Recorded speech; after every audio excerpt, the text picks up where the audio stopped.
Hi everyone, welcome to news V channel. आप सब लोग का स्वागत है। तो आज हमारे साथ हैं भानु प्रताप सिंह जी, जो बहुत क्लोजली फॉलो करते हैं जियो पॉलिटिकल सिचुएशन सीन्स। और भानु प्रताप जी, नमस्कार and welcome to news V show. नमस्कार सर, नमस्कार आशु जी, बहुत बहुत धन्यवाद आज के आपके इस चैनल पे इनवाइट करने के लिए। तो भानु जी, अभी आप जैसे देख रहे हैं कि जियो पॉलिटिकल सीन में बहुत कुछ चल रहा है। ये मेरे ख्याल से ऑपरेशन सिंदूर के बाद चालू हुआ है, जहाँ पे काफ़ी कुछ चीज़ें चल रही हैं इंडिया यूएस के बीच में, यूनाइटेड स्टेट्स और चाइना के बीच में। हाल ही अभी एससीओ का एक समिट वहाँ हुआ था चाइना में, जहाँ पे इंडिया, रशिया, चाइना तीनों कंट्रीज प्रेजेंट थे। तो बहुत हलचल मचा हुआ है एससीओ समिट को लेके, इंडिया यूएस के रिलेशन को लेके, चाइना और रशिया के नज़दीकी को लेके। इसके अलावा इंडिया रशिया तो काफ़ी टाइम से एक साथ है ही, करीब 50-60 सालों से। इंडिया चाइना का क्लोजनेस भी अभी और ज़्यादा बढ़ गया है। तो इन सब चीज़ों के बारे में चर्चा करेंगे। और राइट, तो आपकी क्या राय है? पहले तो हम स्टार्ट करते हैं। जो हो गया करीब 20-25 दिन हो गए हैं, जो 50% टैरिफ जो यूएस ने लगाया है इंडिया के ऊपर, आप कैसे देखते हैं इसको? सर देखिए, जो आज अभी आपने बात की जियो पॉलिटिक्स की, राइट। सो ये जियो पॉलिटिक्स है ना, ये पूरे वर्ल्ड को लेकर के चलता है। जैसे ही हम देश के बाहर जाते हैं तो वहाँ हमारी राजनीति शहर स्टेट से बाहर जाकर के कंट्री वाइज हो जाती है। तो ये अपने आप में बहुत बड़ा वर्ड है जियो पॉलिटिक्स। अब अगर जियो पॉलिटिक्स की पहले मैं सिनेरियो बता देता हूँ कि जियो पॉलिटिक्स का सिनेरियो क्या है करंटली वर्ल्ड के अंदर। अभी फिलहाल वर्ल्ड के अंदर दो मेजर वॉर्स चली हुई हैं, एक यूक्रेन रशिया के बीच में, दूसरा फिलिस्तीन और इसराइल के बीच में। पूरा वर्ल्ड का फोकस इन दो वॉर्स के ऊपर है। तो it's typical example of geopolitics कि America, Russia, China, even all other European countries are just concerned about these two wars, not other 30 major conflicts which are happening, जो कि पूरे world के अंदर जो हो रहे हैं। अब सूडान का केस आप ले लीजिए, वहां पर अराउंड 13 मिलियन पीपल डिस्प्लेस्ड हो चुके हैं, विस्थापित हो चुके हैं, उनको अपना घर छोड़ना पड़ा है। उसके ऊपर कोई नहीं देख रहा। सूडान एक सबसे बड़ी मतलब गोल्ड प्रोड्यूसर है, अपने आप में अमीर होना चाहिए, पर वो एक गरीब कंट्री है, उसके ऊपर कोई ध्यान नहीं दे रहा। उसका कारण क्या है कि इन लोगों को फर्क नहीं पड़ता। जियो पॉलिटिक्स एक सेलेक्टिव है। यूक्रेन को पूरा यूरोप सपोर्ट कर रहा है, पूरा अमेरिका सपोर्ट करता है, रीजन बीइंग कि रशिया को कहीं ना कहीं एंगेज करके उनको रखना है। सिमिलरली इधर ये इजराइल को सपोर्ट करते हैं। रीजन क्या है? क्योंकि जितनी भी गल्फ कंट्रीज है, जितनी भी ऑयल प्रोड्यूसिंग कंट्रीज है, वो सारी इजराइल के इर्द गिर्द है। तो यहां भी अमेरिका का इंटरेस्ट है, तो इधर वो उसको एंगेज करके रखना चाहते हैं। अब जो आपने क्वेश्चन किया कि टैरिफ, ये पहले मैंने जो एक भूमिका बताई है वो इसीलिए बताई है कि पूरे वर्ल्ड के अंदर जो कहानी है ना कि सर्वाइवल ऑफ द फिटेस्ट, जो फिट होगा वही सर्वाइव करेगा। और फिट रहने की कोई परिभाषा नहीं है। अगर आज एक गांव के अंदर सारे पहलवान हैं तो भी सर्वाइवल उसी का होगा जो सबसे तगड़ा पहलवान है। फिट तो सारे ही है ना, उन सबके अंदर कौन फिटेस्ट है? अब भारत अपनी शक्ति बढ़ा रहा है और ये सारा खेल शुरू हुआ था, जैसे आपने मेंशन किया, सिंदूर ऑपरेशन से। ठीक है, सिंदूर ऑपरेशन में भारत ने जैसे कि अपना एक अद्भुत नज़ारा पेश किया, पूरा वर्ल्ड दंग रह गया। ठीक है, अब उसके बाद अमेरिका ने, ये बाद में हम सिंदूर ऑपरेशन की डिटेल में बात करेंगे, अभी आपके टैरिफ वाले क्वेश्चन पे आता हूं। अमेरिका ने बोला मेक अमेरिका ग्रेट अगेन। अब ग्रेट करने का एक ही तरीका है, या तो अपनी लाइन लंबी करो या दूसरे की छोटी कर दो। अब बड़ी करने का वाला तो उनके अंदर अभी मादा बचा नहीं है, अब क्या करेंगे? अब दूसरों की छोटी करेंगे। अब अमेरिका कहता है कि जी आप हमें 80 बिलियन का एक्सपोर्ट करते हो और हमसे इंपोर्ट करते हो 45 बिलियन का, तो हम तो ट्रेड डेफिसिट में हैं। तो उनके जो ट्रेड एडवाइजर हैं, मैं तो उनको पागल बंदा आदमी ही बोलूंगा, पीटर नवारो, तो वो कहता कि जी रेसिप्रोकल टैक्स लगा दो 25% का। ठीक है, लग गया। भारत ने कोई सिंगल उसके ऊपर वो नहीं किया कि आपने क्यों लगाया, क्या लगाया, कुछ नहीं। अब फिर देखा कि यार 25% से कुछ नहीं हो रहा, भारत तो आगे बढ़ता जा रहा है, और क्यों आगे बढ़ रहा है उस पर भी हम आगे बात करेंगे। तो कहता है कि भाई भारत जो है इनडायरेक्टली रशिया और यूक्रेन के बीच में जो वार है उसे फाइनेंस कर रहा है, एंड इट इज लाइक एक जो इसका इंक्लाइंड है वो रशिया के फेवर में है, ये आरोप लगाया। तो 25% इसके ऊपर और टैक्स लगा दो क्योंकि ये ऑयल खरीदता है। तो बात काफी आगे बढ़ गई, 50% टैक्स लगा दिया। भारत ने बोला जी कुछ नहीं, चलो लगा दिया ना, ठीक है। अब भारत क्या है, भारत रिएक्शन बहुत अच्छा देता है। भारत ने कहा कि चलो ठीक है, हम एक्सपोर्ट पूरी दुनिया के अंदर करते हैं, तो हमें और अपने अलायंस पार्टनर ढूंढने पड़ेंगे। ये जो पूरी जो एक पॉलिटिक्स होती है ना, ये डिप्लोमेसी के ऊपर चलती है, और हमेशा हमें ऑप्शंस ढूंढने पड़ते हैं। इस भौगोलिक जो इकाई है, जो पृथ्वी है, इसके ऊपर हमें अपने पार्टनर ढूंढने पड़ते हैं कि जी हमारा वहां पर अगर 80 बिलियन का डॉलर का आप एक्सपोर्ट इंपैक्ट करते हो, तो 80 बिलियन को हमने कहीं ना कहीं तो अल्टरनेट ढूंढना पड़ेगा ना, तो हम उधर चल दिए। तो ये सारा जो कन्फ्लिक्ट है, ये भारत की उभरती, जब भारत एक उभरती हुई शक्ति है और जो सर्वाइवल ऑफ द फिटेस्ट है, सबको डर है कि भारत अगर एक बार चल दिया तो ये रुकेगा नहीं, और शक्ति का अगर मिसबैलेंस हो गया तो भारत तो टॉप पे जाना ही है। अब जल्दी जाए देर से जाए, देर सब सवेरे एक दिन तो भारत ऊपर पहुंचेगा ही। सही बात बोल रहे हो। और भानु जी, हम एक्चुअली ना, पता है क्या, अपने शो पे आप जितने मेरे यूट्यूब वीडियोस देखोगे ना, हम अपने शो पे वो जो आपने नाम लिया ना, पीटर नवारो, जो इनका ट्रेड एडवाइजर है ना, तो उनके लिए हमने अलग अलग सब नाम रखे हुए हैं करके। तो नवारो को हम बेसिकली बेकारो ही बुलाते हैं यहाँ पे। बेकारो ही है वो, एग्जैक्टली राइट वर्ड आपने यूज किया, वो बेकारो ही है। वो बेकारो ही है। आए दिन कुछ ना कुछ, हर सुबह आप देखोगे कुछ ना कुछ स्टेटमेंट दे देगा वो ये पता क्या है, ये एक पपी टाइप का है, चमचे जिसको बोलते हैं इंडिया के अंदर, चमचागिरी। वो ट्रम्प की चमचागिरी करता है, और जो जिस बंदे ने चमचे पाले हो ना, वो बंदा कभी आगे नहीं बढ़ सकता। ट्रम्प को इन्होंने पागल साबित कर दिया पूरे। वो लोग कहते हैं कि साइकेट्रिस्ट की जरूरत है, ये एक मतलब कुछ लोग तो ये भी कहने लगे कि साइकेट्रिस्ट से इसका इलाज करो, ये भूल जाता है, ट्रम्प गलत डिसीजन लेता है, 12 घंटे पहले कुछ और बोलता है। कभी बोलता है कि हमने भारत और रशिया को चाइना के हाथों खो दिया, फिर अगले दिन बोलता है कि मोदी मेरा परम मित्र है, भारत के साथ हमारे रिश्ते ऐसे ही बने रहेंगे, ये तो एक फेज है जिसमें हमारे रिश्ते थोड़े से ऊपर नीचे होते रहते हैं।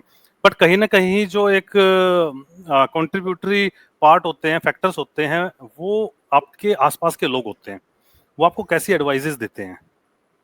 तो पीटर नवारो मेरे हिसाब से तो कोई ज्यादा अच्छी एडवाइस दे नहीं रहा है, वो बेकारो ही है। सही बात है। तो अभी जो आपने देखा था कुछ दिन, लास्ट वीक ही मेरे ख्याल से, लास्ट वीक में नहीं, इस वीक ही एससीओ समिट हुआ था बहुत बड़ा। और एससीओ समिट जहाँ पे बहुत वो फोटो ऑप किया गया था तीनों लीडर के बीच में। आपके ये पुतिन हो गए, पुतिन जी हो गए, मोदी जी हो गए, फिर आपके वो जी जिनपिंग हो गए, और काफी अच्छा ऐसा फोटो ऑप किया गया था कि दुनिया को दिखे। खासकर ट्रम्प, ये हम ट्रम्प को भी बता रहा हूँ, ट्रम्प को हम अपने शो पे उनका नाम ट्रम्पेट रखा हुआ है हमने। और तो वो जैसे ट्रम्पेट बजता रहता है ना, तो वैसे ये अपने ट्रम्पेट साहब बजते रहते हैं करके। तो खासकर ट्रम्पेट को दिखाने के लिए कि देखो भैया हम एक साथ है। तो क्या आपका क्या नजरिया, आप किस हिसाब से देखते हो जो भी आज की तारीख में एससीओ समिट इस वीक में हुआ था? जैसे कि आपने आज का इसका टाइटल दिया है जियो politics, that is best example of Jio politics. भाई तू हमें आंख दिखा रहा है ना, तू दिखा। हम वो कंट्री हैं जो किसी से लड़के नहीं चलते। हम वो कंट्री हैं किसी के साथ ऐसा व्यवहार नहीं करते कि दोबारा भी हम आंख मिलाने लायक ना रहें। हम बराबर की नजर से देखते हैं। तो किसी भी वर्ल्ड को या किसी भी वर्ल्ड की कंट्री को हेजिटेशन नहीं होता कि भारत के साथ कनेक्ट कैसे करना है, क्योंकि हम रिश्ते नहीं बिगाड़ते, हम रिश्ते बनाने पे बिलीव करते हैं। हम एक्ट नहीं करते, हम रिएक्ट करते हैं। आप गलत कर रहे हो हम गलत करेंगे, आप सही कर रहे हो हम सही करेंगे। चाइना के साथ, चाइना ने हमारे गलवान के साथ लड़ाई की तो हमने जवाब दिया, बट लॉजिक था ना हमारे जवाब के अंदर। और चाइना को पता मैं गिल्ट पे हूं, जब कोई बंदा कसूर करता है ना, वो समझौता करने आ जाता है। सिमिलरली रशिया को पता है कि भारत लाइफलाइन है, और पर्दे के पीछे इनका कैसा दोस्ताना है, कैसी यारी दोस्ती है, कैसा वो बोलते हैं ना ब्रोमांस, कैसा इनका ब्रोमांस है, हम उसको नहीं जज कर सकते, क्योंकि हम बहुत ही लास्ट स्टेज पे बैठे हुए हैं जहां हमें एंड रिजल्ट नजर आता है। बट जो केमिस्ट्री दिखाई थी ना, मैं आपको बताता हूँ, ट्रंप नहीं, पूरी दुनिया यार, एक आज अमेरिका को टक्कर देता है तो चाइना, रशिया। और चाइना रशिया भारत की तरफ देखते हैं कि भाई बता what would be the next decision, क्या मूव लेना है, कैसे कैसे कंट्रोल करना है। और अमेरिका को पता है कि भारत बहुत अलग है, बहुत ज्यादा अलग है। भारत अपना 10% एक्सपोज करता है, वो 90% दिखाता ही नहीं है। वो क्या कर रहा है, क्या बैकग्राउंड कर रहा है, कितने उसने अपने जमीन के अंदर तेल दबा रखा है। तो सही बोल रहे रशिया भी जानता है और चाइना भी जानता है कि भारत बैठने वाला नहीं है। और हम लोग भी डे टू डे लाइफ में अपने, जैसे हमारा जो एक अपलिफ्टमेंट हुआ है आफ्टर 2014, कि हम मतलब ये लगा लो मेरी जेब में आज 100 रुपए भी नहीं मिलेंगे आपको कैश में, एवरीथिंग इज डिजिटल। तो we are living in digital era, और digital era is a backbone of AI, and AI would decide the future. और एआई में हम सबसे आगे हैं। तो जरूरत है हमारी, केमिस्ट्री हम किसी के साथ भी बना सकते हैं, बशर्ते कि सामने वाला बिहेव अच्छे से करे। सही बोला आपने। इनफैक्ट आप मतलब आपने बहुत अच्छा टच बेस किया है एआई के ऊपर, एंड जो नया डिजिटल इंडिया उभर के आया है पिछले 6-7 सालों में। अब 2014 से मेरे ख्याल से नरेंद्र मोदी जी प्रधानमंत्री हैं, और पिछले 7-8 सालों में जो डिजिटल टेक्नोलॉजी उभर के आया है, और ये डिजिटलाइजेशन चालू हुआ था मेरे ख्याल से वो पहले टर्म में उनके, जहाँ पे 2000, स्कूल, राइट, हाँ 2000 2011 के टाइम जियो को लाइसेंस वगैरह मिल गया था, बट वही था कि वो सही टाइम का वेट कर रहे थे कि कब सारे पत्ते मेरे पासे में हो। जब मोदी आ गया तो उसको लग गया कि हाँ अब हम डेटा सस्ता कर सकते हैं, एक अपनी सर्विस। देखो हर एक चीज के लिए इंफ्रास्ट्रक्चर चाहिए। आज आप मान लो 1 करोड़ का मोबाइल लेके बैठे हो, उसमें नेट नहीं है तो क्या वैल्यू है उसकी? इंफ्रास्ट्रक्चर नहीं है ना। तो इंफ्रास्ट्रक्चर सबसे बेस्ट था। जब मोदी 2014 के अंदर आए तो इन्होंने सारे जितने भी डिपार्टमेंट से सबके हेड बुलाए, उनके साथ बातें करना शुरू किया कि भाई जियो पॉलिटिक्स कैसी चली हुई है, क्या करना चाहिए। तो सबने बोला कि सर हम जो हैं highly dependent on other countries हैं, हम अग्रेसिव नहीं रह सकते, हमें सॉफ्ट, अपना जो एटीट्यूड है काफी सॉफ्ट रखना पड़ेगा। और भारत देख चुका था कि अमेरिका ने कैसे ईरान इराक को हिला डाला। ठीक है, भारत जानता था कि अगर मैं आंखें इस टाइम पे दिखाऊंगा 2014 में, तो मेरे पास कुछ भी नहीं है, इंफ्रास्ट्रक्चर नहीं है इवन मेरा। तो भारत ने धीरे धीरे 14 से अपना डिसाइड किया कि क्या करें।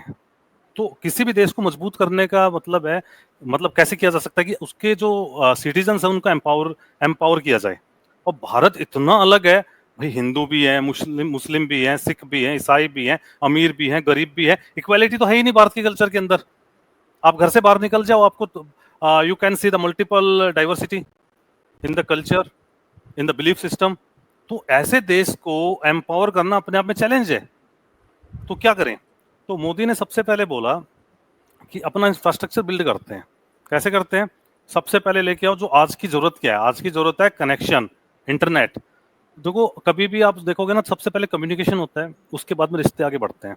तो मोदी ने बैक टू बैक पूरे वर्ल्ड में टूर करे इन फर्स्ट ऑफ। लोग कहने लगे कि मोदी इतना घूम रहा है, वही वो जियो पॉलिटिक्स थी और क्या था। वो छोटी से छोटी कंट्री, बड़ी से बड़ी कंट्री, कहीं से हम दालें खरीद रहे हैं, कहीं से हम चावल खरीद रहे हैं, कहीं से हम इलेक्ट्रॉनिक आइटम्स खरीद रहे हैं, कहीं से कुछ खरीद रहे हैं। पूरे वर्ल्ड को एक हम ना वसुधैव कुटुंब के रास्ते हम चले। ठीक है, और फिर हमने अपना रिलेशन बनाया। उसके बाद में हमने हमारे सैटेलाइट टेक्नोलॉजी को अपडेट किया, क्योंकि देखो बिना आप नजर रखे दूसरी कंट्रीज पे आगे नहीं बढ़ सकते। और कंट्रीज पे नजर रखने का सबसे अच्छा तरीका है कि आपके पास सैटेलाइट्स अच्छे हो। तो हमने सैटेलाइट पावर को डीआरडीओ के तहत इंप्रूव किया, हमने मिसाइल सिस्टम हमारे डेवलप करे, हमने अपना जितने भी खाते थे उनको, जन धन योजना थी, कौन सी योजना थी, उसके तहत सबके अकाउंट्स खुलवाए। फिर हम यूपीआई प्लेटफॉर्म लेके आए, भीम यूपीआई आया। यूपीआई एक बहुत तगड़ा इंटरफेस था जो पूरे वर्ल्ड के अंदर एक मतलब 8वां अजूबा माना जाता है अपने आप में, कि एक बीड़ी बेचने वाला, एक सब्जी बेचने वाला, एक रेहड़ी चलाने वाला, एक रद्दी उठाने वाला यूपीआई से पेमेंट ले रहा है। It's a miracle. और ये मिरेकल से क्या हुआ कि जो एक करप्शन था ना, उसका लेवल गिर गया। और जैसे ही करप्शन गिरेगा, लोगों के हाथ में एम्पावर आएगा। आज भारत का जो बंदा जो आज बातें कर रहा है ना, अगर किसी के पास 2013-14 की खुद की वीडियो पड़ी हो, तो वो सोचेगा यार हम कैसी बातें करते थे, क्योंकि नॉलेज था ही नहीं। 300 रुपए में एक, पता नहीं 1 GB या 1 MB, 300 MB कितना डेटा आता था मुझे तब याद नहीं है। तो उस डेटा में हम तो सिर्फ व्हाट्सएप मैसेज चेक किया, बंद किया। पढ़ने लिखने की तो बात ही नहीं सोचते थे। और ब्रॉडबैंड कितने ही घरों में था। तो एम्पावरिंग ऑफ पीपल तो थी नहीं। अब धीरे धीरे बंदे एम्पावर हुए और हमारी जैसे कि पूरा वर्ल्ड जानता है कि सबसे यूथ कंट्री हम ही है, सबसे यंग जो कंट्री है हम ही है। तो वो धीरे धीरे आगे बढ़ी, फिर डिजिटल एरा आया, फिर सबको जोड़ा, फिर नोटबंदी किया, पाकिस्तान की कमर तोड़ी नोटबंदी करके। वो जब से नोटबंदी हुई थी तब से लेके आज तक पाकिस्तान तो खत्म ही हो चुका है, क्योंकि नकली नोट इंडिया में सप्लाई करता था, वो सारे हमने बंद कर दिए, डिजिटल उसके ऊपर आ गए। और फिर उसके बाद में जब कोरोना आया, तो कोरोना आने के बाद में हमने क्या की, अपने ऑयल रिजर्व्स बढ़े, क्योंकि ऑयल उस टाइम पे मतलब एक क्या बोले उसको, बहुत ही सस्ते रेट पे था, चीप, मतलब चीप ऑफ द चीपेस्ट था उस टाइम पे। तो हमने बिल्कुल अपने जितने मतलब अंडरग्राउंड इतने रिजर्व्स बना दिए थे उस टाइम पे, जितने हमारे डैम नहीं होंगे पानी के, इतना हमारे पास ऑयल कर लिया था, क्योंकि हमें डर था कि कभी ना कभी ऐसा टाइम आए क्या पता हमारी एनर्जी को रोक दें। फिर हम शायद आपका नेक्स्ट क्वेश्चन हो सकता है, मुझे नहीं पता, बट फिर भी मैं बताऊंगा कि हम तेल, क्रूड ऑयल बहुत कम निकालते हैं, ना के बराबर। And you will be surprised कि वर्ल्ड के सबसे बड़ा सप्लायर की लिस्ट को अगर देखोगे तो आज हम सेकंड नंबर पे आते हैं ऑयल सप्लायर में, रिफाइंड ऑयल सप्लायर में। तो भैया जब अमेरिका देखेगा ना कि यार वो तेल उसके पास नहीं है, उसके पास कुछ भी नहीं है, रसिया से तेल उठाता है, उसको साफ सुथरा करता है, यूक्रेन को उसके पड़ोसी को ही भेज देता है, यूरोप की पूरी जो एनर्जी लाइन है वो भारत से होकर के गुजरती है, तो बड़ा तगड़ा इसने ट्रेड डेफिसिट को कम कर दिया। आप समझ रहे हो? तो मैं एकदम ये सही बोल रहे हैं आप। ये एक जेलस होता है country, survival of the fittest, हम फिटेस्ट की तरफ बढ़ रहे हैं, सबसे फिट हम ही होने हैं। 65% पॉपुलेशन की जो एज है वो 35 से कम है।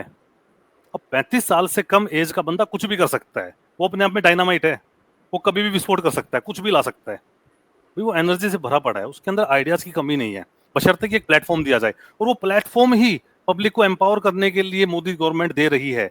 आज आपको पता है कि वर्ल्ड की सबसे बड़ी रिफाइनरी कौन सी है? Oil refinery, Jamnagar, Reliance industry, हम ऑयल सप्लायर हैं। Can you believe? आपने आपने सही बोला है। I mean it is surprise, मतलब हम सेकंड नंबर ऑयल सप्लायर पे आ गए हैं। सेकंड नंबर में हम वर्ल्ड के ऑयल सप्लायर है, सबसे बड़ी रिफाइनरी हमारे पास है, जामनगर रिफाइनरी। तो यार जेलस तो हो गई ना जब अमेरिका ने देखा कि भारत आगे कैसे जा रहा है, हर चीज में आगे। आप मतलब you will be again surprised कि जितनी दुनिया को इलेक्ट्रिसिटी चाहिए ना, जैसे स्वीडन, पाकिस्तान, ये ऑस्ट्रेलिया, न्यूजीलैंड, इनसे जितनी इनकी रिक्वायरमेंट है सबको मिलाकर के उनसे कई ज्यादा हम जो अपनी पावर प्रोडक्शन है वो सोलर के थ्रू कर रहे हैं। सोलर एनर्जी हमारे पास इतनी हो चुकी है, और अभी तक जो हमारे एक क्या बोलूं उसको, ड्रीम प्रोजेक्ट है सोलर के, वो तो अभी शुरू ही नहीं हुए, वो तो अभी कमेंस ही नहीं हुए। जोधपुर के अंदर एक सोलर प्लांट है, उसकी कैपेसिटी है अराउंड 2400 मेगावाट, उसकी कैपेसिटी है।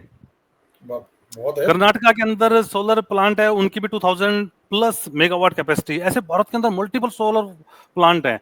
अडानी और रिलायंस दोनों अपने अपने लेवल पे, अडानी ग्रीन एनर्जी और रिलायंस एनर्जी, ये अपने लेवल पे बहुत बड़े सोलर प्लांट लगा रहे हैं, जो कि शायद 25-30 हजार हेक्टेयर के ऊपर चलेंगे, जमीन के ऊपर। अब आप ये सोच लो कि हमारी डिपेंडेंसी वर्ल्ड के ऊपर कम होती जा रही है, क्योंकि 2014 में मोदी को थ्रेट क्या था, वी आर मोर डिपेंडेंट, हमें एनर्जी बाहर से चाहिए। तो मोदी ने बोला कि उस डिपेंडेंसी को कम करो ना, कैसे करें भाई, सूरज तो हमारा है, उसको तो कोई बांट नहीं सकता ना, तो उससे हमने एनर्जी बनाई। सही बोल रहे हैं आप। और ये देखिए, आपने इतने अच्छे से विश्लेषण किया है, और ये देखिए कि सिर्फ 2014 की आप बात कर रहे हो, और सिर्फ 10 सालों में ही हम डिपेंडेंट से इंडिपेंडेंट हो रहे हैं। अब इंडिपेंडेंट हो रहे हैं सर। और एक और मैं आपको बात बताता हूँ इंडिपेंडेंस के ऊपर ही, इंडिपेंडेंट के ऊपर ही, कि आपने देखा कि 2014 से लेके 25 तक तो हमने इंफ्रास्ट्रक्चर बिल्ड किया है, हमने उसको यूज नहीं किया। हम 1.17 ट्रिलियन इकोनॉमी थे इन 2013 और 14, now we are approx 5 trillion economy, 4 से ज्यादा है, 5 से कम है, इन बिटवीन 4 और 5 ट्रिलियन इकोनॉमी। और जबकि हमने अभी सिर्फ इंफ्रास्ट्रक्चर ही बिल्ड किया है, अभी तक आशु जी ने एआई का सिर्फ चैट जीपीटी या डीप फेक या जो है यही सुना है अभी तक। अभी तक आशु जी ने एआई को अच्छे से यूज करना शुरू नहीं किया है। पर अगर आशु जी ने एआई यूज किया और आशु जी जैसे करोड़ों भारतीयों ने एआई को यूज करना शुरू कर दिया, तो हमारी इकोनॉमी कहां जाएगी भाई? वर्ल्ड को पता है इन्होंने कैपेसिटी यूज नहीं की। ऑपरेशन सिंदूर गया सर अभी। ऑपरेशन सिंदूर पता क्या था? ऑपरेशन सिंदूर एक शोकेस था इंडिया की पावर का। टर्की अपने आप को अभेद ड्रोन का सप्लायर बोलता था कि मेरे पास जो ड्रोन है वो अभेद है, उनको कोई भेद नहीं सकता। रशिया जैसे, इजराइल जैसे बड़े बड़े जो ताकतवर देश थे उनको पंगु साबित कर दिया था टर्की के ड्रोन्स ने। पर जब इंडिया की बारी आई ना, तो इंडिया के पास इतना तगड़ा indigenous, not imported, indigenous S-400 हम रशिया से खरीदते हैं। पर जो हमारा पिनाका आकाश जो डिफेंस सिस्टम है, जो missile system, missile defence system है, उस मिसाइल सिस्टम ने रेल बना दी। किसकी? टर्की के ड्रोन्स की। एक नहीं, हजारों की संख्या में ड्रोन्स आ रहे हैं, हम सफाया कर रहे हैं। ठीक है, तो ये क्या था? ये शोकेस था। वर्ल्ड ने देखा कि जिस ड्रोन को कोई नहीं तोड़ पाया वो भारत तोड़ रहा है। S-400 तो बहुत सारे देशों के पास थी, रशिया खुद लेके बैठा है, बट फिर भी वो तुर्की के ड्रोन्स को रोक नहीं पाया, भारत रोक रहा है। तो इसका मतलब सर पता है क्या है? इसका मतलब है fear in the world. Pakistan ने क्या यूज नहीं किया? पाकिस्तान ने अमेरिका के हथियार यूज करे, पाकिस्तान ने तुर्की के हथियार यूज किए, पाकिस्तान ने चाइना के हथियार यूज किए। हमने हर एक हथियार को, हर एक वेपन को न्यूट्रलाइज किया। वो न्यूट्रलाइज S-400 नहीं कर सकता था। वो न्यूट्रलाइजेशन वर्ल्ड की कोई ताकत नहीं कर पा रही थी। उसको हमने, आज पाकिस्तान के पास वर्ल्ड के सबसे खतरनाक हथियार हैं। F-16 का जो ये हैंगर लेके बैठे थे पाकिस्तान वाले, जिन पे इनके हथियार लटके, जिन पे इनके ये एयरक्राफ्ट लटके पड़े थे, जिन हैंगर्स के ऊपर 18-18, 20-20, हमने वो सारे खत्म कर दिए इन वन को। अमेरिका क्यों नहीं परेशान होगा? क्यों नहीं होगा सर, बताओ मुझे आप। Any reason? ये पता है, वर्ल्ड ने देख लिया हमारा 2024-25 का जो 2023-24 का जो एक्सपोर्ट था, that was in defence 23,000 crore का, और वो ऑपरेशन सिंदूर से पहले का था। अब ये 23,000 करोड़ का डिफेंस 23 लाख करोड़ का भी बनेगा, क्योंकि आज वर्ल्ड के अंदर इंडिया से अच्छा डिफेंस सिस्टम एक भी कंट्री के पास नहीं है, इवन अमेरिका के पास भी नहीं है। ये ऐसे ही ट्रम्प के ना पसीना नहीं छूटता बैठे बैठे। और सबसे बड़ा जो मार्केट है ना, या तो वो सेमीकंडक्टर का है और या फिर हथियारों का है, और हथियारों में हम अपनी सुपरमेसी कर रहे हैं। वो हॉलीवुड मूवी बनाते हैं 700 मिलियन कुछ रुपए की, हम 700 मिलियन के अंदर चंद्रमा के ऊपर चंद्रयान भेज देते हैं, वो भी साउथ पोल के ऊपर जहां कोई नहीं पहुंचा।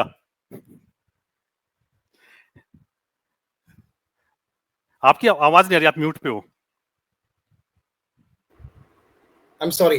तो मेरा अगला जो सवाल आपसे है वो, क्योंकि हम ट्रम्पेट की बात कर रहे हैं, तो उसी को लेके है कि ट्रम्पेट इंडिया से नाराज क्यों है। अब मैंने कुछ वीडियोस बनाए हैं भानु जी, मैं आपको बताता हूँ, आप बताएं उससे पहले। मैंने कुछ वीडियोस बनाए थे अपने शो के लिए, और कुछ एपिसोड्स में मैंने डिस्कस किया है कि उसमें पॉसिबल 4-5 रीजन हो सकते हैं।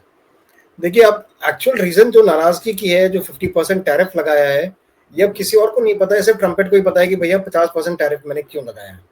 अब मैंने पॉसिबल रीजंस शुरू से लेके बिल्डअप किया था कि क्या रीजन हो सकते हैं पॉसिबली, और जब मैंने रीजन बनाया था तो मैं एक चीज को दरकिनार कर दिया था, और वो था कि इंडिया रशिया से ऑयल परचेज करता है, इसलिए ट्रम्पेट नाराज है। मैंने वो रीजन को दरकिनार कर दिया। वो रीजन है ही नहीं।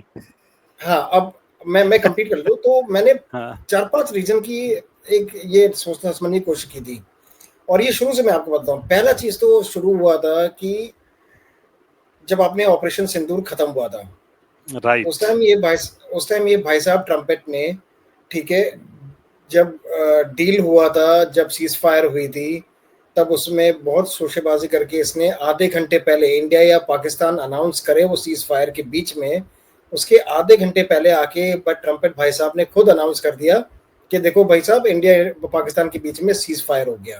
अब एक रीजन तो ये, उसके पीछे भी बहुत बड़ी बात है, बताऊंगा मैं आपको। हम आएंगे। अब ये सीक्वेंस में जा रहा हूं मैं।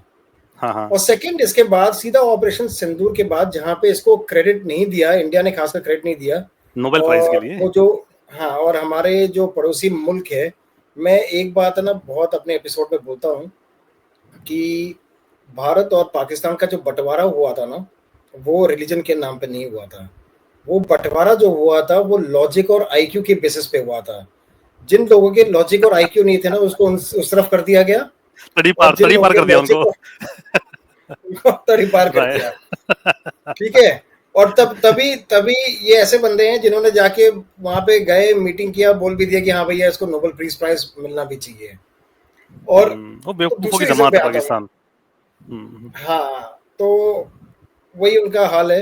तो लॉजिक और आईक्यू जो है बॉर्डर के उस तरफ नहीं गया है, वो इस तरफ ही रह गया है करके। राइट। अब दूसरा जो रीजन हमें को लगता है, वो मैंने ये बोला था कि ठीक ऑपरेशन सिंदूर के बाद आपका G7 समिट हुआ था, और G7 समिट के बीच में आपको याद होगा कि ट्रंप एक दिन के अंदर ही अंदर वापस चला गया था यूएस, लेकिन जाने से पहले उसने नरेंद्र मोदी जी को इनवाइट किया था यूएस में, और मोदी जी ने उस टाइम रिफ्यूज कर दिया था, ये राइट। कह के कि मेरे को है ना आगे निकलना है, मेरा प्री आइटनरी एक सेट है करके, और उस आइटनरी के राइट। तहत मेरे को आगे किसी कंट्रीज में विजिट करना है। तीसरा रीजन जो आपने टच बेस किया, ऑयल सप्लायर, ये बहुत इंपॉर्टेंट है, क्योंकि समझना जरूरी है कि ऑयल रिजर्व के लिस्ट में टॉप 10 कंट्रीज में इंडिया कहीं पे भी नहीं है। लेकिन आपने सही बोला कि ऑयल सप्लायर की लिस्ट में सेकंड नंबर पे पहुंच गया है, और ये चीज यूएस को खटक सकती है, क्योंकि उसके ऊपर जो बैठा हुआ है यूनाइटेड स्टेट्स ही बैठा हुआ है। राइट। तो ये तीसरा रीजन हो सकता है, या चौथा हो सकता है कि भाई साहब इनके कुछ एसेट्स रखे हुए हैं पाकिस्तान के अंदर, F-16 रखे हुए हैं। अब लाजमी है जो आपने बोला कि F-16 वहां पे इनके रखे हुए हैं। अब हैंगर्स में लटके हुए F-16 रह गए वो रखे तो सर। एक, एकदम, अब हैंगर्स में अगर रखे हुए रह गए हैं, तो हाँ इसका हाँ। मतलब वहां पे F-16 के अमेरिकन टेक्नीशियंस भी होंगे। अब ये हम बात कर रहे हैं F-16 जो इनके हैंगर में रखे हैं, वो भानु जी इनके नूर खान बेस पे रखे हुए हैं। नूर खान बेस पे। राइट। अब इनके F-16 जो नूर खान बेस पे है, तो हो सकता है F-16 के साथ कुछ अमेरिकन टेक्नीशियंस भी उड़ गए हो साथ में, ये भी एक कारण टेक्नीशियन हो उड़ सकता है। मैं गए, आपको और सर रेडिएशन भी फैला था उस टाइम पे। रेडिएशन तो आपके वहां से फैला था, किराना हिल से। किराना हिल ठीक से, है। हाँ। हाँ। तो हम्म। अब पांचवा रीजन मैं आपको बताता हूँ। मैंने आपको शुरू में बोला था 5 रीजन जो मेरे को लग रहा है, 4 या 5 रीजन। हम्म। अब पांचवा रीजन जो मुझे लग रहा है कि ये जो हमने किराना हिल्स पे जो मारा था, हमने अटैक किया था, राइट। अब कहीं ऐसा तो नहीं है कि जो न्यूक्लियर वॉरहेड्स की हम बात करते हैं पाकिस्तान के पास है, ठीक है, ये एक्चुअली में यूएस न्यूक्लियर हेड तो नहीं है जो पाकिस्तान को लोन पे दिए गए हैं। क्योंकि राइट आपने सर। आपने देखा होगा कि नूर खान, सॉरी, किराना हिल्स पे जब अटैक हुआ था, तो उस टाइम रेडिएशन की बात उठी थी जो आप बोल रहे हो, और उस टाइम तुरंत ही एक यूएस एरोप्लेन भी आया था वहां पे रेडिएशन लीक्स को चेक करने के लिए। अब मेरा बहुत बड़ा ये है कि कहीं ऐसा तो नहीं है जो आज पाकिस्तान के बाद न्यूक्लियर वेपन्स है, वो एक्चुअली में यूनाइटेड स्टेट्स के न्यूक्लियर वेपन्स है जो पाकिस्तान के लोन पे दिया गया है, क्योंकि दिमाग तो इनके पास है नहीं कि ये बैठ के तड़ी पा कोई रहे एक हैं। छोटी सी हाँ, कि कोई एक गाड़ी भी बना ले। तो न्यूक्लियर वेपन कहाँ से बनाएंगे, मेरे को ये समझ में नहीं आता। खैर, अब मैं आपका नजरिया समझना चाहता हूँ। मैंने आपको 5 रीजन दिए जो मैंने मेरे पुराने वीडियोस में बात की है कि ये पॉसिबिलिटीज हो सकती है। रशियन ऑयल तो नहीं है। आप बताइए, आप क्यों समझते हैं कि ट्रम्प क्यों नाराज है इंडिया से, किस बात को लेके? सर जैसे कि जो आज का जो वर्ल्ड है ना, that is multipolar world. Right. न ये अमेरिका से रन होता है, न ये चाइना से रन होता है, न ये रशिया से रन होता है, न ये भारत से रन होता है। ठीक है, ये मल्टीपोलर वर्ल्ड है। और जो जो और चीज ट्रम्पेट जी को समझ में नहीं आ रहा है। हाँ, और वो कहते हैं ना कि आप जितना ऊपर मुंह करके थूकोगे वो आपके ऊपर ही आके गिरेगा। तो ट्रम्प का हाल वही हुआ है। अब जो आपका पहला और पांचवा आपने कारण बताया ना, कि सीज फायर रुकवाना और नूर खां बेस और किराना हिल्स, इन दोनों का मैं एक ही बार में जवाब आपको देता हूँ। भारत पाकिस्तान का बड़े कायदे से युद्ध चल रहा था। भारत, देखो सर, आप एक चीज नोटिस करना कि जितने गंदे तरीके से इसराइल ने फिलिस्तीन पर अटैक किया ना, उतने गंदे तरीके से रशिया ने यूक्रेन पे अटैक नहीं किया, उसका कारण है रशिया यूक्रेन के बच्चों को, औरतों को कहीं ना कहीं पुतिन को लगता है ये भी मेरे हैं, बट इजराइल को ये नहीं लगता कि ये फिलिस्तीनी मेरे हैं, मारो इनको, उसका ये मारो इनको। वैसे ही पाकिस्तान, यूक्रेन के बच्चों की बात कर रहे हैं आप?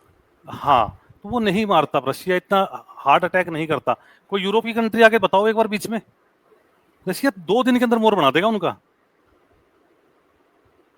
पर अब मैं आपको बताता हूं, वैसे ही भारत और पाकिस्तान के अंदर सेम भाषा बोली जाती है, सेम अल्फाज। वहां का बंदे कई बार वीडियो देखते हैं ना, देखो यार हम हिंदू हैं, मुसलमान हैं, और हमारे यहाँ पर भी बहुत सारे मुस्लिम भाई बहन रहते हैं, वो फिर भी वहां का कोई मुसलमान ऐसे बोलता ना कि ये हो गया, तो हमें खुद को दया आती है यार, क्योंकि वो हमारी बोली बोलते हैं, वो हमारे ही भाई बहन है।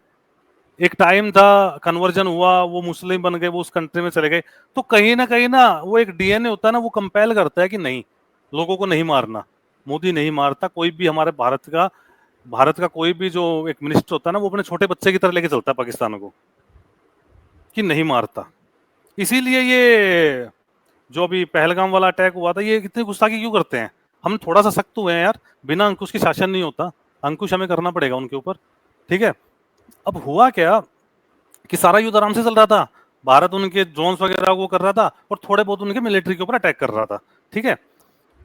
तक जिस दिन ये सीज फायर हुआ, उसके तकरीबन उसके आसपास ही फोन आता है अमेरिका का कि उसका जेडी वेंस का इंडिया में, कि आप ये रोक दो, पाकिस्तान ने हमें इन्फॉर्म किया है कि they are going to use nuclear weapons. बोला ओके, अब भारत तो रोकेगा नहीं। भारत ने बुलाया अपने सारे जो भी एक्सपर्ट होते हैं, जो एडवाइजरी कमेटी होती है, डोभाल और इन सबको, और बोला अगले 15 से 20 मिनट के अंदर पाकिस्तान को घुटनों पे ला दो। फिर ये ब्रह्मोस मिसाइल और बाकी की जो हमारी मिसाइल्स हैं, ये जाके इन्होंने अटैक किया। हमारे पास मार्क 3 मिसाइल है ब्रह्मोस, जो आवाज से 3 गुना तेजी से चलती है।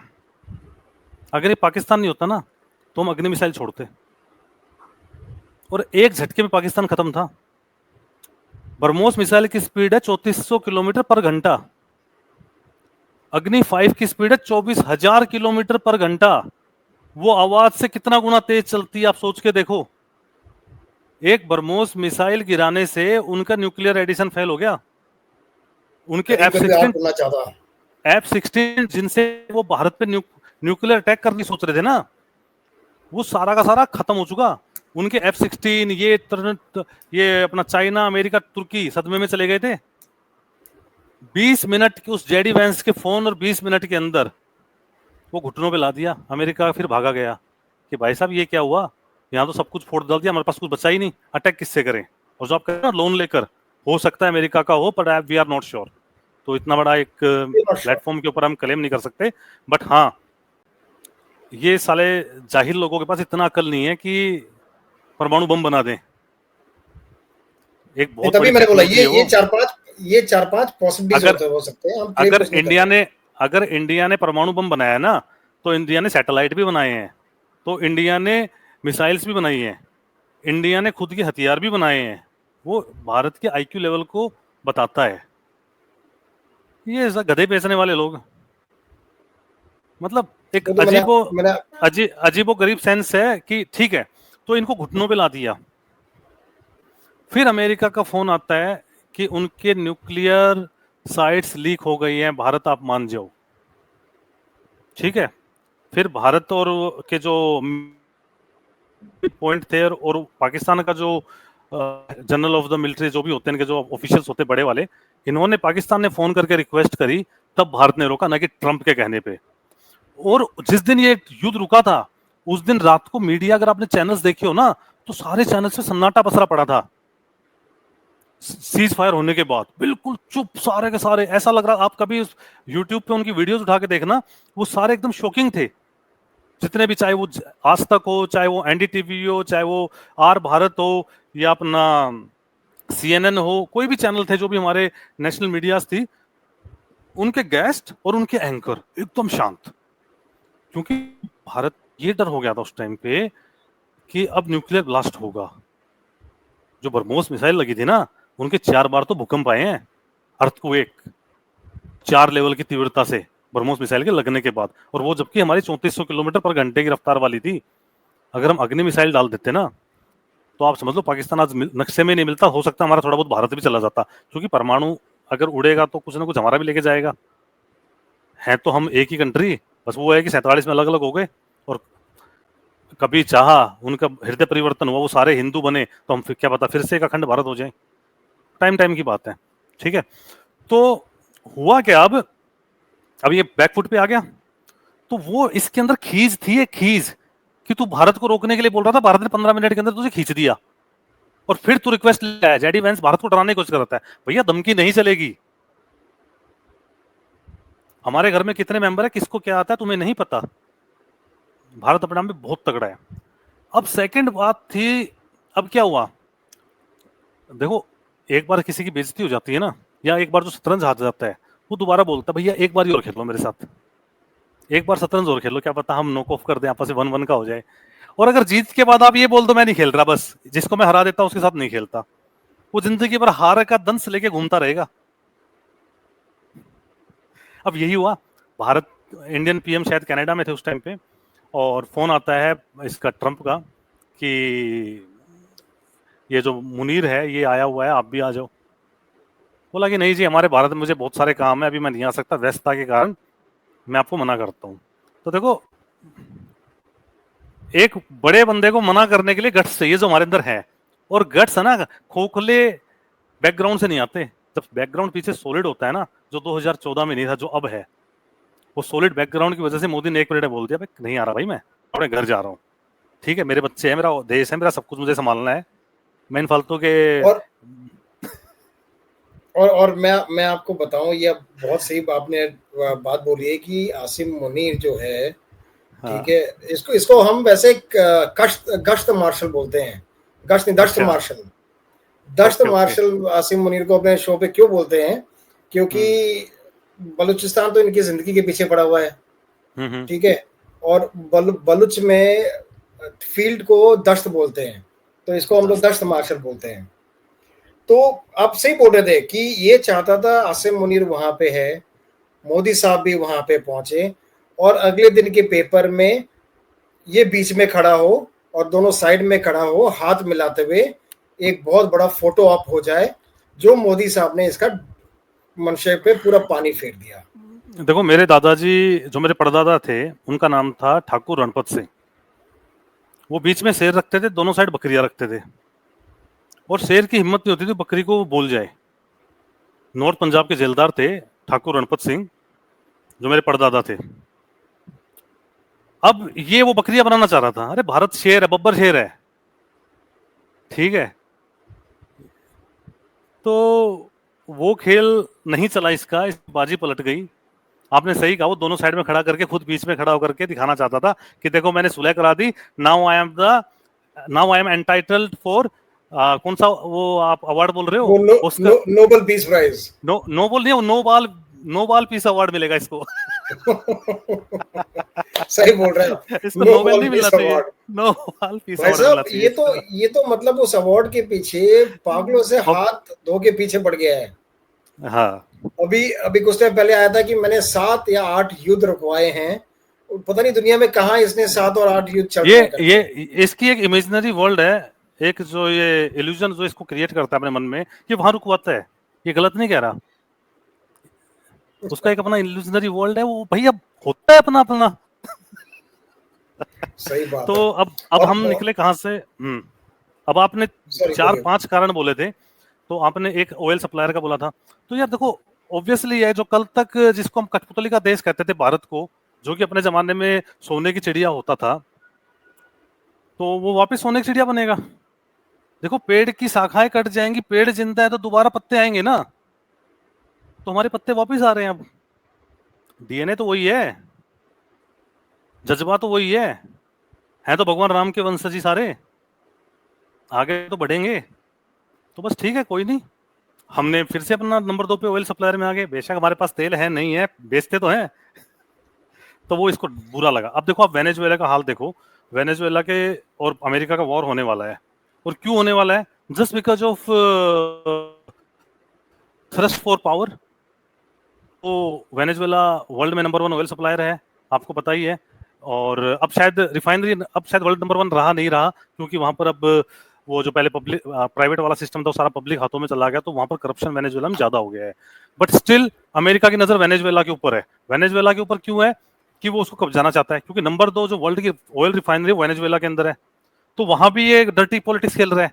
इंडिया में इसकी दाल गली नहीं, तो सारी की सारी सेना इसने वेनेजुएला के बॉर्डर्स के ऊपर लगा दी। तो आपका बिल्कुल रीजन सही है। ये भारत जो रशिया से ऑयल खरीदता है वो इसका रीजन नहीं है, रीजन इसका बहुत सारी है। एक तो इसको ईगो के ऊपर चोट लग गई, जो भारत ने मना कर दिया वर्ल्ड, और दूसरा भारत ने स्ट्रेट फॉरवर्डली मना कर दिया कि आपकी वजह से युद्ध नहीं रुका, हमारे अंदर दया है, हमारे अंदर रहम है। कोई गिड़गिड़ाता हुआ आया, कोई रो रहा था दरवाजे पे, और कहीं ना कहीं हमसे ही अलग हुआ है, तो हमने उसे छोड़ दिया, बख्श दिया। तो वो इसको खींचे लगी हुई है, ठीक है। और बस यही सारे रीजन है जो मैंने आपको बताए हैं।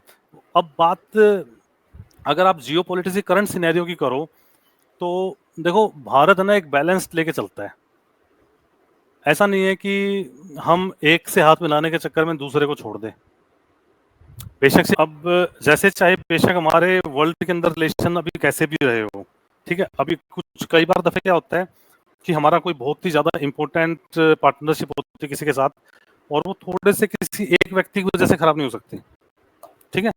चाइना रशिया के साथ हमारी केमिस्ट्री नजर आई वहां पर, ये जो भी एससीओ सम्मेलन हुआ था अभी, ठीक है, जो शंघाई कॉर्पोरेशन ऑर्गेनाइजेशन है उसके अंदर पूरी वर्ल्ड की बहुत सारी कंट्रीज आई हुई थी, वहां पर था।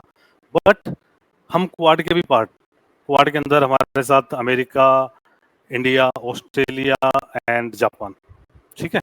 ये हम 4 कंट्रीज हैं क्वाड को लेकर चलती हैं। अब पीपल टू पीपल कनेक्ट किधर है हमारा? पीपल टू पीपल कनेक्ट हमारा रशिया के साथ नहीं है, हमारा चाइना के साथ नहीं है।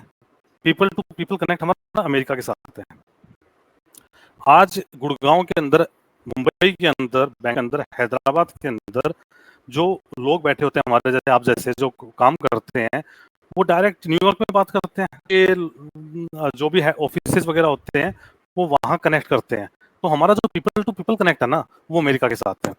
जो हमारी सॉफ्ट इंडस्ट्री है वो लार्जली अमेरिका के ऊपर बेस्ड है। बड़ी बड़ी आईटी कंपनीज आज अमेरिका के इंडिया में काम कर रही है, और हमें हमारे को एम्प्लॉयमेंट तो जनरेट करके दे रही है ना।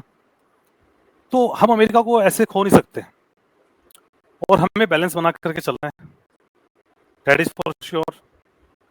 टैरिफ लगाया ठीक है, कुछ होती है खींच वगैरह, बट हमें उसको ऑफसेट तो करना ही पड़ेगा, क्योंकि चाइना और रशिया से गवर्नमेंट को फायदा हो सकता है, आम लोगों को फायदा नहीं होगा। आम लोगों को जो डायरेक्ट बेनिफिट्स हैं वो अमेरिका से ही मिलते हैं, ठीक है। हाँ, ये हो सकता है कि ओवर द टाइम आज अमेरिका अपना काम आउटसोर्स भारत से कर रहा है, हम एज ए उनको क्लाइंट ट्रीट करते हैं। Over the period like in 2047 48 America के बंदे हमारे लिए काम करें, हम यहाँ पर बॉस की तरह, ये हो सकता है। फिर हम यहाँ पर क्लाइंट की तरह वो यहाँ केटी लेने आए, है ना। तो that can be possible, but एकदम अगर हम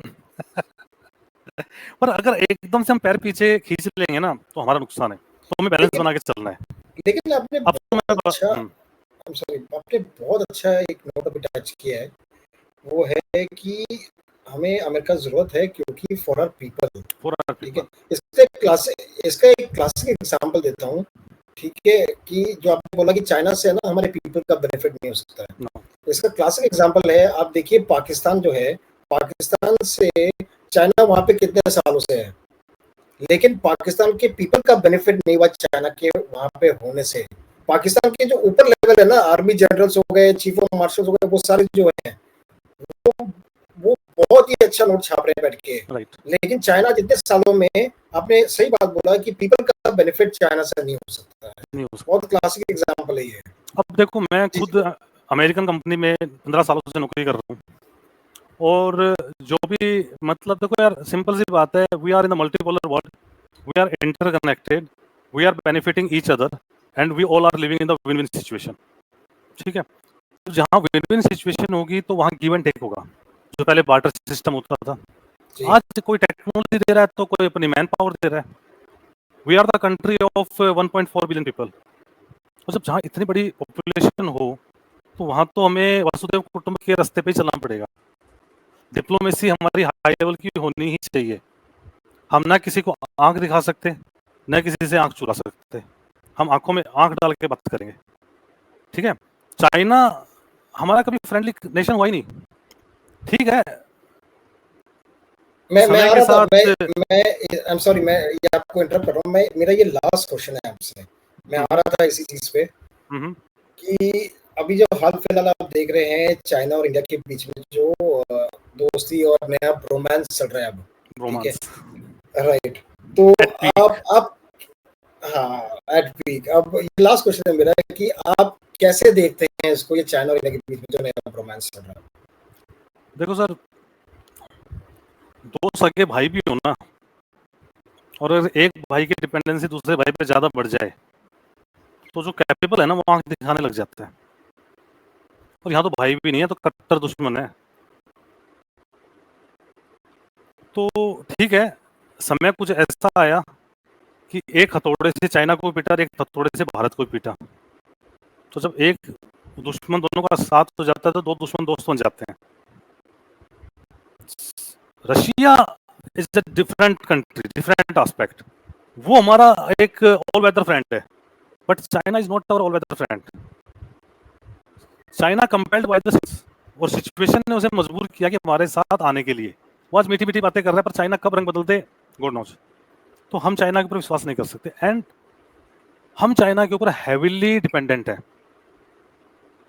चाइना को हम एक्सपोर्ट करते हैं अराउंड 23 बिलियन, और चाइना से हम इंपोर्ट करते हैं 137 billion of goods and services. 137, जो ट्रेड डेफिसिट है ना, वो हमारा बहुत बड़ा है चाइना के साथ। आज अगर वर्ल्ड में मैं 200 कंट्रीज को लेकर के चलूं तो हमारा जो सरप्लस है, ट्रेड सरप्लस, वो 150 कंट्रीज के साथ है, और 50 कंट्रीज के साथ हम ट्रेड डेफिसिट है। अब आप बोलोगे वाह यार, ये तो बड़ी अच्छी बात है कि हम 150 लोग देशों को अच्छा सामान भेज रहे हैं, और कम देशों से ज्यादा सामान खरीद रहे हैं, उनको कम बेच रहे हैं। नहीं, अगर आप डेटा के ऊपर जाओगे ना तो हम ट्रेड सरप्लस हैं with 75 billion of dollar, 75 billion dollar, और जो डेफिसिट है दैट इज 85 बिलियन डॉलर। अगर 75 को मैं 185 में से डिडक्ट करूं, सो जो हमारे पास रिमेनिंग बैलेंस आएगा दैट इज अराउंड 110। तो 100 बिलियन डॉलर का डेफिसिट है हमारे पास। अब ये डेफिसिट अगर ऑयल का है तो वी आर गुड, क्योंकि ऑयल तो हम रिफाइन करके भेज रहे हैं ना। बट ये डेफिसिट ऑयल का नहीं है सर, ये चाइना के साथ हमारा बड़ा तगड़ा डेफिसिट चला हुआ है। और चाइना से इतना डेफिसिट क्यों है? क्योंकि वहां से हम टेक्नोलॉजी इंपोर्ट करते हैं, वहां से हम, ये जो आप देखो, बड़े सिंपल एग्जांपल के साथ बताऊंगा मैं। जो घरों के अंदर हम एसी यूज करते हैं ना गर्मियों में, इसका जो क्या होता है, जो ठंडा करता है, इसके अंदर एक पार्ट होता है कंप्रेशर। कंप्रेशर हम चाइना से इंपोर्ट करते हैं, असेंबल्ड यहाँ करते हैं। 95% ऑफ कंप्रेशर हम चाइना से इंपोर्ट कर रहे हैं। जो मतलब एक मशीन के अंदर जो टेक्नोलॉजी यूज होती है ना, वो हम चाइना से इंपोर्ट कर रहे हैं। हम उसको बना नहीं पा रहे। हम टेक्नोलॉजी वाले एस्पेक्ट पे बहुत पीछे हैं। मेक इन इंडिया बहुत अच्छा है, बोलते हैं कि हम सब कुछ मेक इन इंडिया करते, पर नहीं, we are not make in India, we are assembled in India. क्योंकि जो बड़ी बड़ी मशीनरी है ना, वो हम इंडिजीनियस नहीं बना पा रहे हैं। डिपेंडेंसी हमारी हमारी टेलीकॉम से लेकर के, और जो छोटी छोटी जो पैकेजिंग का प्रोडक्ट होते हैं ना, मशीन होती हैं, वो भी हम इंपोर्ट कर रहे हैं। और इस इंपोर्ट के चक्कर में ही हमारा डेफिसिट बढ़ जा रहा है। तो सेल्फ रिलायंस होने के लिए हमें अपना टेक्नोलॉजिकल एडवांसमेंट करना पड़ेगा। अगर चाइना आज हाथ पीछे कर लेना तो भारत बहुत पीछे रह जाएगा। यही रीजन है, न हम अमेरिका से लड़ाई कर पा रहे हैं और न ही हम चाइना से। वहीं दूसरी ओर जो हमारा सबसे बड़ा एक्सपोर्टर कंट्री है दैट इज यूएस। यूएस को हम 80 बिलियन का एक्सपोर्ट करते हैं, 45 बिलियन का इंपोर्ट करते हैं। तो वही तो उनको रेसिप्रोकल टैरिफ लगाया 25%, कि भाई आप हमें एक्सपोर्ट ज्यादा करते हो, हमसे इंपोर्ट कम करते हो। तो जो बाकी का जो हमारा ट्रेड डेफिसिट बच गया, वो रशिया के साथ है, वो अपना ईरान के साथ है, वो ऐसी कंट्रीज के साथ है जहां से हम ऑयल या पेट्रोलियम प्रोडक्ट्स इंपोर्ट करते हैं। डेट इज जस्टिफाइबल, वो हम सोलर एनर्जी से कहीं ना कहीं रिप्लेस कर देंगे। बट जो टेक्नोलॉजिकल जो हम इंपोर्ट कर रहे हैं ना, वो खतरे की घंटी है। तो ये आपने बोला ना कि अभी हम किस तरीके से, तो हमें बैलेंस अप्रोच बना के चलनी पड़ेगी। न हम चाइना को आंख दिखा सकते हैं, रीजन बीइंग कि हमारी इंडस्ट्रीज जो हैं वो कहीं ना कहीं रुक जाएंगी। और आपको बात बताता हूँ, हम बहुत तेजी से ग्रोथ कर रहे हैं सर। मैं पूरा भारत घूमता हूँ, मैं आपको बता रहा हूँ, अगर आपको किसी दिन ऐसा देखना हो कि भारत क्या चीज है, मेरे साथ गाड़ी में बैठ जाना, आपको दिल्ली के 150 सर्कमफ्रेंस में आपको घुमा दूंगा, किलोमीटर में किसी भी कोने में। ऐसा कोई भी कोना नहीं है जहां पर डेवलपमेंट ना हो रहा हो, जहां पर आज भिवाड़ी में आ जाओ, भिवाड़ी के अंदर इतनी सारी इंडस्ट्रीज बन गई, इतने बड़े पार्क बन रहे हैं। इधर आप पटौदी की साइड चले जाओ, इतने सारी चीजें बन रही, उधर आप जामनगर की साइड चले जाओ, इधर आप अहमदाबाद चले जाओ, उधर आप मुंबई चले जाओ। पूरा भारत एक इंफ्रास्ट्रक्चर बिल्ड कर रहा है बहुत तेजी से, और जैसे ही वो इंफ्रास्ट्रक्चर बिल्ड होगा और हम आगे बढ़ेंगे। अभी देखो रिसेंटली आपको बताता हूँ, हमारी कोरिया के ऊपर डिपेंडेंसी है, सैमसंग हो गया, ये एलजी हो गया, तगड़े हम यहाँ से नंबर 1 होम अप्लायंस ब्रांड है एलजी भारत का, ठीक है। भारत अभी रिलायंस ने कैलविनेटर को एक्वायर कर लिया है, और कैलविनेटर को एक्वायर करने के बाद में रिलायंस टारगेट है किसको डिफीट करना, सैमसंग को। कंप्रेसर बनाने वाली कंपनी को इंडिया ने अभी एक्वायर किया है अमेरिका से। तो ये किस दिशा में है, हमें मेक इन इंडिया है, बट वो make in India assembled in India ना बन जाए। तो ऐसे ऐसे स्टेप्स ले रहे हैं। तो एससीओ सम्मेलन में ठीक है, हमारी ब्रोमांस बहुत तगड़ा दिखाई दिया। हमारा अभी सिर्फ रशिया ही एक ऑल वेदर फ्रेंड और कोई नहीं है, बाकी सब अपने इंटरेस्ट को मेटेरियलाइज करने के लिए हमसे कनेक्ट करते हैं। सो हमें बड़ा ही फूक फूक कर कदम रखना है, और आंखें नहीं दिखा सकते, क्योंकि हमारा people to people connect America के साथ है। हमारे घर की जो आज जितना भी आपको दिल्ली एनसीआर के अंदर ग्रोथ नजर आ रही है, जो हमारा कंजम्पशन लेवल नजर आ रहा है, जो एक फ्लैट्स के करोड़ों के अंदर रेट्स जा रहे हैं, वो just because of American companies की वजह से नजर आ रहा है। Right, great sir, thank you very much. आपने बहुत अच्छे से बताया कि चाइना और इंडिया का अभी नया रोमांस है, लेकिन हमें फुक फुक के कदम रखना पड़ेगा, क्योंकि हिस्टोरिकली हम चाइना को बहुत अच्छी तरह से जानते हैं, जिस हिसाब के वो रहे हैं। तो काफ़ी टॉपिक्स को हमने टच बेस किया, जहाँ पे हमने एससीओ की बात की, इंडिया को न्यू डेवलपिंग इंडिया की बात करी हमने, चाइना इंडिया के इक्वेशन की बात करी, पॉसिबल रीजंस की बात करी जो ये टैरिफ के पीछे हो सकते हैं।